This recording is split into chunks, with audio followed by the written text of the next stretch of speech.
History is filled with tales of conquest, of kings who rise and empires that fall. But some stories are so brutal, so visceral, that they cut right through the centuries. They don't just linger as historical footnotes. They become haunting legends of human cruelty. This is one of those stories. It's about a king who wasn't just defeated or executed, but made into a horrifying symbol. A king whose body was tortured, beheaded, and then displayed for all to see. But that's not even the most gruesome part. Later chronicles would add a truly nightmarish detail, that he was flayed alive, his skin hung like a grotesque banner of conquest. This is the shocking and tragic history of Smbat, a king of Armenia who would become known as Smbat the Martyr. How does a ruler, the symbol of his nation's sovereignty, suffer a fate so horrific? To understand the end of his story, we have to go back to the beginning, to the world he was born into, a world of shifting empires, treacherous alliances, and the relentless struggle for a kingdom's soul. Our story begins in the 9th century. At the time, Armenia was a land caught between giants. For centuries, it had been a battleground in a geopolitical tug-of-war between the Christian Byzantine Empire in the west and the powerful Islamic caliphates in the east. The dream of a unified, independent Armenian kingdom had been dead for over 400 years. Instead, the land was ruled by a collection of noble houses, the Nakarars, who governed their own territories while paying tribute to foreign overlords. But in this fractured landscape, one family was quietly making moves: the Bagratunis. Smbat I was born around the year 850 into this ambitious dynasty.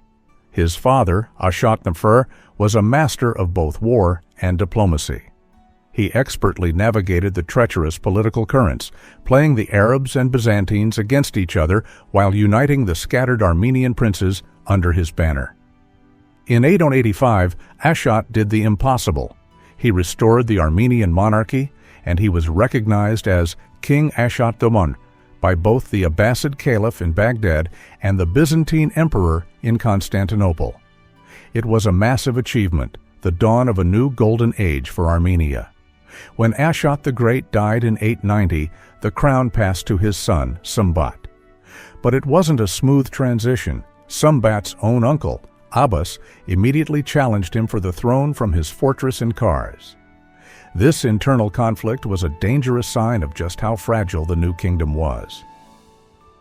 The Nakarar system, which Ashot had managed so carefully, meant that loyalty was always shifting. Every powerful prince was a potential rival, and every alliance was temporary. Smbat, however, proved he was up to the task. With the help of key allies like Adarnas IV of neighboring Iberia and the crucial backing of the head of the Armenian Church, he secured his claim. In 892, Smbat the Iron was formally crowned king in the city of Shirakavan.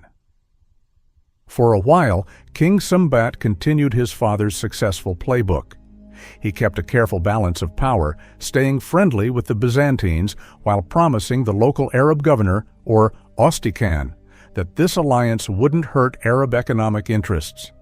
He was a warrior king, and his early years on the throne saw major military victories. In a hugely symbolic move, Smbat recaptured the ancient Armenian capital of Dvin from Arab control on April 21, 892. It looked like the Bagratid kingdom was not just surviving, but thriving. But power, especially in the 9th century Caucasus, is a fragile thing. Smbat's success didn't go unnoticed.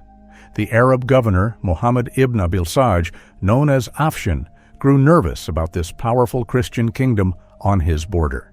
He decided it was time to put Armenia back in its place. He retook Dvin and, in a cruel power move, captured Smbat's wife.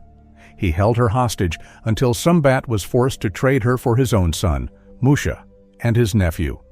Both would later be poisoned by Afshin's successor, Yusuf. The brief period of stability was over. A long, brutal war had just begun, one that would pit Smbat against a new and far more ruthless enemy, Afshin's brother, Yusuf ibn Abi'l-Saj. This wasn't a conflict that would end with a treaty. It would end in blood and martyrdom. The arrival of Yusuf ibn Abi'l-Saj as the new Arab governor in 901 marked a dark turn for Armenia. While his brother Afshin had been a strategic rival, Yusuf was a man driven by raw ambition and an apparent appetite for cruelty. At first, things weren't openly hostile, but the stage was set for a disaster. The conflict didn't start with a big battle or a declaration of war, but with a series of political missteps and betrayals that Smbat just couldn't control. The king's first big mistake came from trying to reward an ally. To keep a prince named Smbat of Syunik happy, King Smbat gave him control over the city of Nakhichevan. This probably seemed like a small political gift, but it had devastating consequences. Nakhichevan was considered part of the territory of another powerful Armenian noble, Gagik Artsruni of Vaspurakan. Feeling disrespected and his domain threatened, Gagik Artsruni saw an opening. He turned his back on his own king and made a deal with the enemy, Yusuf. Yusuf was a brilliant political operator. He understood the deep rivalries simmering among the Armenian princes and used them perfectly. Seeing the split between Smbat and Gagik, he did something shocking. In 908, he gave Gagik Artsruni a crown and recognized him as the king of Vaspurakan. Just like that, Yusuf had created a rival Armenian state, a puppet kingdom to challenge Smbat. He had turned Armenian ambition into a weapon against itself. Now the kingdom was broken from within. Civil war erupted, pitting Armenian against Armenian. When Yusuf and Gagik launched a joint attack on Smbat in 909, the king found himself terrifyingly alone.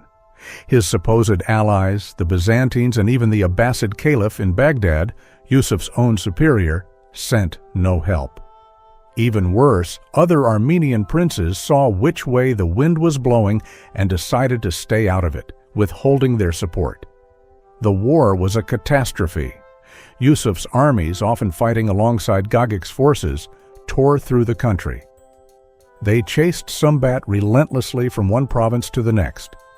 In 910, Yusuf's forces defeated an army led by Smbat's two sons, Ashot and Mushal. Mushal was captured and poisoned, another crushing loss for the king. The land was destroyed, the people suffered, and the dream of a united Armenia crumbled under the weight of betrayal and invasion. For years, Smbat fought on, a king without a kingdom, a leader abandoned by many of his own nobles. Even his support from Adernassi IV of Iberia became complicated, as sources suggest Adernassi's loyalties shifted, and he at times refused to help. Smbat was cornered, his forces were shrinking, and his options were vanishing. He fell back to a series of fortresses, making his last stand against an enemy that wasn't just at the gates, but had been invited inside. His final refuge was a stronghold known as Bird Kapoit, the Blue Fortress. It was here, under siege and with no hope of rescue, that King Smbat would face his final choice. The path to martyrdom was laid bare. The story of King Smbat is a brutal reminder of how quickly political fortunes can turn and how personal ambition can lead to national tragedy. We're about to explore the historical accounts of his final days, trying to separate grim fact from even grimmer legend. But this kind of deep dive research is only possible because of your support. If you're finding this history as fascinating and important as we do, please take a second to hit that subscribe button. It really helps us continue to bring these forgotten stories to light. Now, let's get back to the siege of the Blue Fortress and the horrific fate that awaited the king. Trapped inside the stone walls of the Blue Fortress, King Smbat faced an impossible decision. Yusuf's army surrounded him, and the siege was long and brutal. Outside the fortress, the lands were being systematically destroyed, and the Armenian people were suffering under Yusuf's wrath. For Smbat, this was more than a military defeat. It was the slow, agonizing death of his kingdom. An eyewitness to these events, the historian and head of the Armenian church, Hovhannes Draskanakertsi, recorded what happened. In the year 914, hoping to end the bloodshed and spare his country from more devastation, King Smbat made the ultimate sacrifice. He decided to surrender himself to Yusuf. It was the desperate act of a king putting the lives of his people before his own. He must have hoped that by giving himself up, Yusuf's campaign of terror would finally stop. It was a hope that would be met with unimaginable cruelty. Yusuf showed no mercy to his royal prisoner. Smbat was taken and dragged to the fortress of Yernjak. Any hope he had for a swift end to the war died there. Instead of the honorable treatment a king might expect, he was subjected to brutal torture. Hovhannes Draskanakertsi, the contemporary chronicler, gives the terrible details of what happened next. After enduring immense suffering, King Smbat was executed. He was beheaded, and his headless corpse was taken to the city he had once liberated. Dvin there, in a final act of humiliation and psychological warfare, Yusuf ordered Smbat's body to be put on public display. The king's headless corpse was hung on a cross for all to see. The message was clear and barbaric. This is the fate of anyone who defies the Sajid Emir. The man who had been the symbol of Armenian sovereignty was now a gruesome spectacle, a warning designed to shatter the spirit of his people. But according to Hovhannes Draskanakertsi, something remarkable happened. The ground where the king's body was displayed became a site of pilgrimage. People came to honor the fallen king, and not just Christians, but non-Christians as well. In his attempt to debase Smbat, Yusuf had accidentally created a martyr. Smbat's death was no longer just an execution, it was becoming a sacred event, a testament to his sacrifice. The body that was meant to be a symbol of defeat was becoming a symbol of holy resistance. This is the story as told by those who lived through it. But history and legend often intertwine, and over time an even more terrifying detail would be added to the story, one that would cement Smbat's legacy in the darkest corners of historical memory. The story of Smbat's torture, beheading, and the public display of his body on a cross in Dvin is horrific enough. That's the version we get from contemporary 10th century sources, like Hovhannes Draskanakertsi. But as the years passed, the tale of Smbat's martyrdom grew even more grisly. Later Armenian chronicles, written in the 13th century and beyond, started to include a detail that would become the most infamous part of his story: the act of flaying. According to these later accounts, like the one by 13th century historian Kyriakos Ganjaketsi, Yusuf's cruelty didn't end with the beheading. These chronicles claim that before his death, King Smbat was flayed alive. Flaying was a method of torture and execution with a long, terrifying history, used by empires like the Assyrians to inflict maximum pain and terror. It's the removal of the skin from the body, an act of ultimate desecration designed to erase a person's very identity. But the legend doesn't stop there. The most grotesque detail, the one that gives our story its title, is what was supposedly done with the king's skin. These later histories claim that after Smbat was flayed, his skin was hung or displayed, like a banner. A human standard of victory, a proclamation of conquest written on the flesh of the conquered king. So why does this detail show up centuries later? Was it a factual clarification or something else? Historians still debate this. It's not impossible that the flaying really happened and was just omitted from earlier accounts. The practice certainly wasn't unheard of in the brutal warfare of the era. However, it's also very possible that this detail is symbolic, a powerful embellishment meant to heighten the sense of Smbat's suffering and his status as a martyr. In a nation's history, a martyr king is a powerful figure. By emphasizing the absolute barbarity of the enemy and the ultimate suffering of their king, these later chroniclers were reinforcing a core theme of Armenian history: perseverance in the face of unimaginable brutality. To say your king was executed is one thing. To say his skin was turned into a banner is to elevate his sacrifice to an almost mythical level. It turns a political execution into a cosmic struggle between good and evil, faith and apostasy. So we're left with two layers of horror. First, the historically attested account from his contemporary, a king who sacrifices himself for his people only to be tortured, beheaded, and have his body displayed on a cross. And second, the legend that grew from this horror, a king who wasn't just killed, but unmade, his very skin used as a trophy of his enemy's triumph.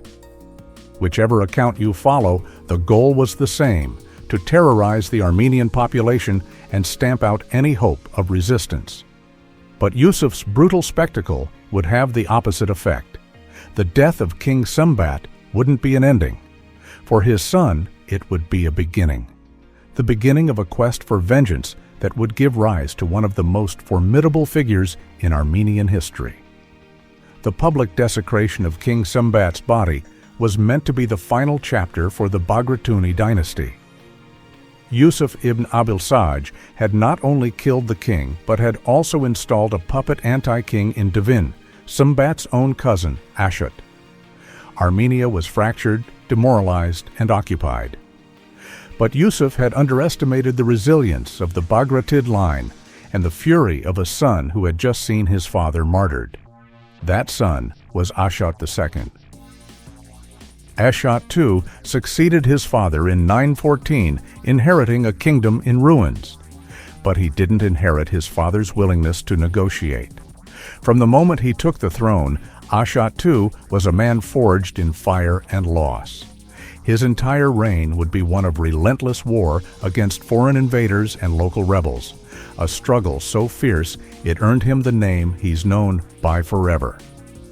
Ashot your cat, or Ashot the Iron. Ashot the Iron immediately went looking for allies. He traveled to the heart of the Byzantine Empire, Constantinople, and returned to Armenia not just with promises, but with a Byzantine army. This force, combined with his own loyalists, allowed him to start the slow, hard work of reclaiming his kingdom.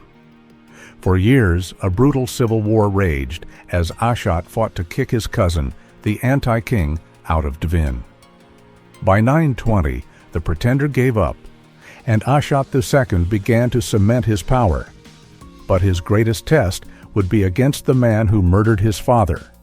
Yusuf, who had briefly fallen out of favor with the caliph, was released from prison in 923 and returned to Armenia, eager to crush Ashot. But Ashot was not his father. He was a brilliant military commander, hardened by a decade of constant war. He led a guerrilla-style resistance, using Armenia's mountainous terrain to his advantage. The most legendary moment of his reign came at the Battle of Sevan in 921. Ashot and a small group of his best soldiers had taken refuge on the island of Lake Sevan, pursued by a much larger Arab army. The chronicles of the time, including those by Hovhannes Draskanakertsi, paint a vivid picture. The situation looked hopeless. The enemy commander was so confident of victory that Ashot, in a stroke of psychological genius, pretended to negotiate a surrender, lulling them into complacency. Then he launched a surprise attack.